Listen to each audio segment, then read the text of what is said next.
Lucas Thorne was a name that echoed through boardrooms and business magazines.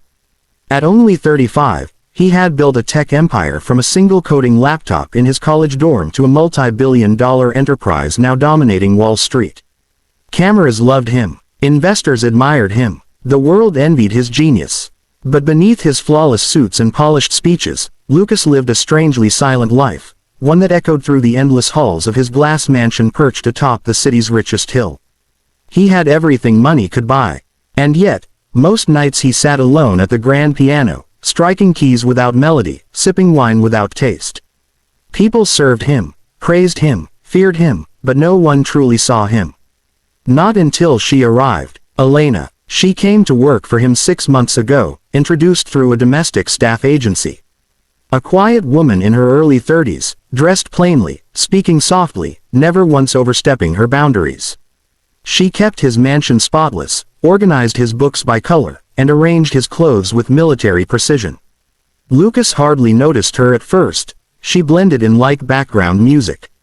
But as weeks passed, something about her presence stirred a curiosity he couldn't explain. Unlike his other staff, Elena never lingered. She never ate the leftover food in the staff kitchen. She wore the same faded shoes each day, walked in and out without ever calling a cab, and refused any offer of overtime, no matter how well paid. And she never smiled. Not the warm kind, just the polite one you give a stranger in an elevator. One rainy Thursday afternoon, Lucas returned home early from a canceled investor lunch. His mansion was unusually quiet. The kind of quiet that made footsteps echo. As he walked through the marble corridor, he caught sight of Elena in the laundry room. She stood folding his shirts, hands slightly trembling, her shoulders hunched. Her lips moved, whispering something he couldn't hear. Lucas paused, unnoticed, and simply watched.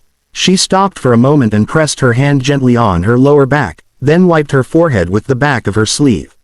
No groan, no sigh, just quiet endurance. Lucas stepped forward. Elena, startled, she turned, the slightest flicker of alarm crossing her face before she composed herself.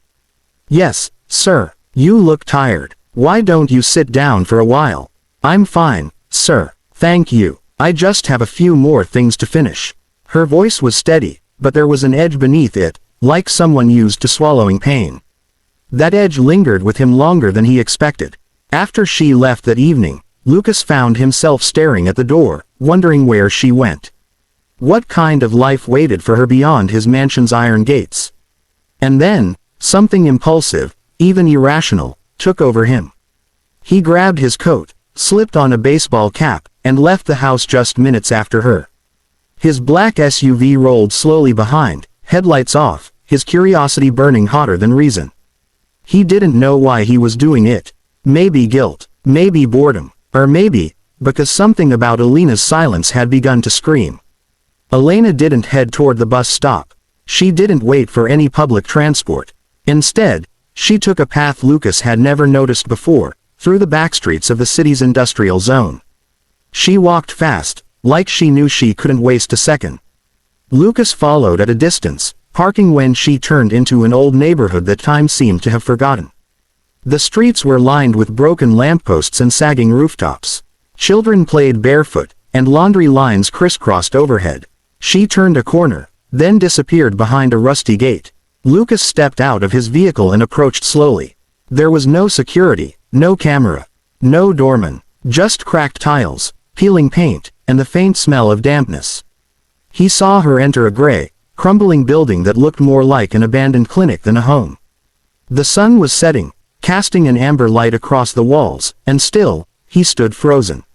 This woman, the one who dusted his $1,000,000 chandelier without ever lifting her gaze, lived here.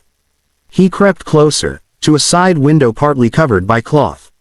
What he saw inside would begin to unravel everything he thought he knew. A thin child lay on a floor mattress, wrapped in worn blankets, his chest rising and falling slowly with help from a small oxygen tank beside him. An elderly woman sat nearby, stroking his hair. And there, kneeling with a bowl of soup, was Elena, whispering softly, feeding him like a mother who had run out of tears long ago. Lucas stumbled back, breath caught in his throat. His mansion had 30 rooms and 20-foot ceilings. And Elena lived in a place where hope had to squeeze in through the cracks. Lucas stood in the shadows, heart pounding as he tried to make sense of what he had just seen. Elena, the woman who quietly swept his marble floors and dusted his priceless artifacts, was living in poverty so stark it shook him to the core. The child on the mattress, frail and pale, couldn't be more than 7. There were dark circles under his eyes, his breathing shallow and mechanical as the small oxygen tank beside him hissed faintly with every exhale. Lucas had never seen this side of life so closely before. Born into privilege and cushioned by success, hardship had always been a word in headlines, something distant, something unfortunate that happened to others. But now it was painfully real, right in front of him. Through that cracked window, he was staring at a kind of suffering that money could fix, and yet, she had never asked for a single rupee more. Inside, Elena gently laid a hand on the child's forehead, then whispered something to the older woman beside him, possibly her mother, judging by the deep lines on her face and the concern in her eyes. "He's warm again," Elena said quietly, her voice tired but steady. "We'll need to bring his fever down." "We don't have more tablets, Elena," her mother replied. "And the clinic won't give more until we pay the last bill." Elena looked down at the child, guilt flashing across her face. "I'll find a way. I'll ask for another shift this weekend. Maybe the morning shift too." Lucas clenched his jaw. She was already working 5 days a week, 10 hours a day. Yet she still planned to do more, and for what? To sleep in a crumbling room with no proper bed, no heating, and no medical security for her sick son. He stepped back from the window, suddenly ashamed, not of her life, but of his own indifference. How many times had he walked past her? How many mornings had she stood silently in the hallway while he read headlines about charity and change, sipping coffee that cost more than what she probably earned in a day? That night, Lucas didn't go home. He sat in his car for hours, parked a street away, watching the dim light of Elena's room flicker through torn curtains. He thought about the number of cars in his garage, the collection of rare watches he never wore, the money sitting in digital accounts, growing quietly while a boy fought to breathe in a room without even a proper ceiling fan. As the city fell into silence and night deepened, Lucas made a decision. Not out of guilt, but out of something deeper. A recognition. Elena wasn't just an employee. She was a human being doing the impossible, every day, without complaint. She was a mother, a daughter, a woman breaking herself into pieces just to keep her world from falling apart. He thought of the courage it must take to wake up every morning, leave your sick child behind, and spend the day cleaning up after someone else's wealth, only to return to a room filled with worry, sickness, and the weight of unanswered prayers. The next morning, Lucas didn't wait for Elena at work. He was already sitting in the mansion's garden, sipping tea, not because he needed it, but because he couldn't sleep. When Elena arrived, her steps were slower than usual.